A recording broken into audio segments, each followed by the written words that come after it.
का चीज है, वो मजहब उसको उसकी इजाजत नहीं देता। नामो नसब जमीन के नस्लों में बट गए, आदम के बेटे कितने कबीलों में बट गए, आए हैं जब से पेश इमामत के मसल्ले, सिजदे हमारे कितने मरलों में बट गए। दे किस तरह से कौम को इल्जाम में गुमरही, जब रहनुमा ही कौम के फिरकों में बट गए। अगर रहनुमा ही फिरकों में बट गए और उन्होंने उस चीज को नहीं समझा, उसको मकसद को नहीं समझा, तो हम उस महान और उस ग्रेट रिलीजन को क्यों दोष दें जिन्होंने पूरी दुनिया में अमन को लाया। ये समझने की चीज है, क्योंकि बहुत सारी चीजें मुझको भी मालूम नहीं थी। मेरे भी मन में बहुत सारे मिसअंडरस्टैंडिंग थे। जब मैंने इस्लाम को पढ़ा और इस्लाम जानने वालों से चर्चा की, तो मेरे मन में बहुत सारे जो मिसअंडरस्टैंडिंग थे वो मिसअंडरस्टैंडिंग दूर हो गए। एक जगह ऐसी आयत आई है जहां पे कहा गया है कि इस दुनिया की कोई भी ऐसी जगह नहीं है जहां पे हमने अपने नबी और रसूल न भेजे।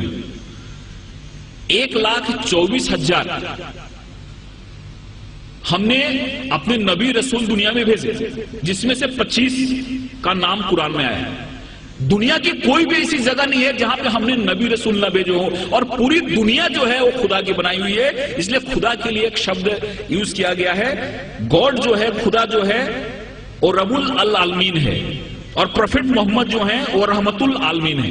खुदा हर एक के लिए, प्रोफेट मोहम्मद का जो संदेश है वो किसी एक व्यक्ति के लिए नहीं है, एक मुल्क के लिए नहीं है, एक इंसान के लिए, पूरी दुनिया के लिए, क्योंकि हर एक welfare of the whole humanity उस चीज में आती है। इसलिए इस चीज को जब हम समझते हैं, इस चीज को हम अपने जहन में लाते हैं, तो हमको ऐसा लगता है कि इस्लाम जो है, इस्लाम का जो मेन, जिसको हम गाभा मराठियों बोलें, इसेंस बोलें, हिंदी में सार बोलें, वो है कि इंसान एक कैसे बेहतर जिंदगी जी सकता है और खुदा के कैसे करीब जा सकता है। एक चीज हमारे इस्लाम में बताई गई है, और मुझे उम्मीद है कि इस तरह के कार्यक्रम से ये जो बात है लोग तक पहुंचेगी और इंसान एक अच्छा बेहतर इंसान बनेगा, और हर एक इंसान के मन में प्यार मोहब्बत की बात आएगी।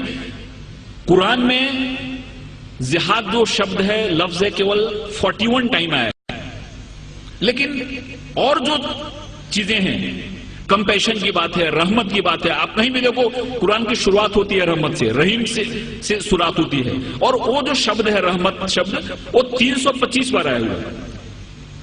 रहमत शब्द जो है, कंपैशन शब्द जो है, वो 325 बार आया हुआ है, और जिहाद शब्द जो है वो 41 टाइम आया है, और वो भी जंग के अर्थ में नहीं आया है। जिहाद एक एफर्ट्स के रूप में आया है, एक कोशिश के रूप में आया है, और उसमें भी ऐसा कहा गया है कि जिहादे अकबर और जिहादे असगर। तलवार की लड़ाई बहुत छोटी लड़ाई है, जिसको उन्होंने जिहादे असगर कहा, और खुद से लड़ना जिहादे अकबर है।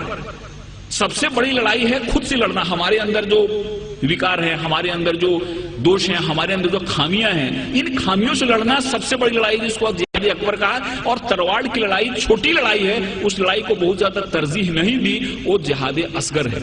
इसलिए बहुत ऐसी चीजें हमारे सामने आती हैं जिस चीजों से ऐसा लगता है कि इस्लाम ने दुनिया को क्या दिया, लेकिन कुछ लोगों ने जानबूझ के इसको फैलाया, कुछ लोगों ने समझा इसको नहीं, कुछ लोगों ने समझाया नहीं। और मुझे उम्मीद है कि जिस हिसाब से इस्लामिक रिसर्च सेंटर ने इस्लाम को बड़े ही साइंटिफिक ढंग से सामने लाया है, उनकी किताबें भी जो निकली हैं, वो किताबें जब कोई आदमी पढ़ता है तो उसके मन में एक सही पिक्चर आता है। कहीं भी किसी के बारे में नफरत नहीं, कहीं भी किसी के बारे में मन में विद्वेष या दुश्मनी पैदा नहीं होती। इसलिए मैं खुदा से दुआ करता हूं कि उनका ये जो मकसद है वो कामयाब हो, हमारे हिंदुस्तान में, पूरी दुनिया में अमन फैले, कौमी एकता फैले, कौमी आहंगी फैले। और इस शब्दों के साथ मैं आपसे विदा लेता हूं कि मोहब्बत से करो आगाज तो अजनबी भी करीब आते हैं।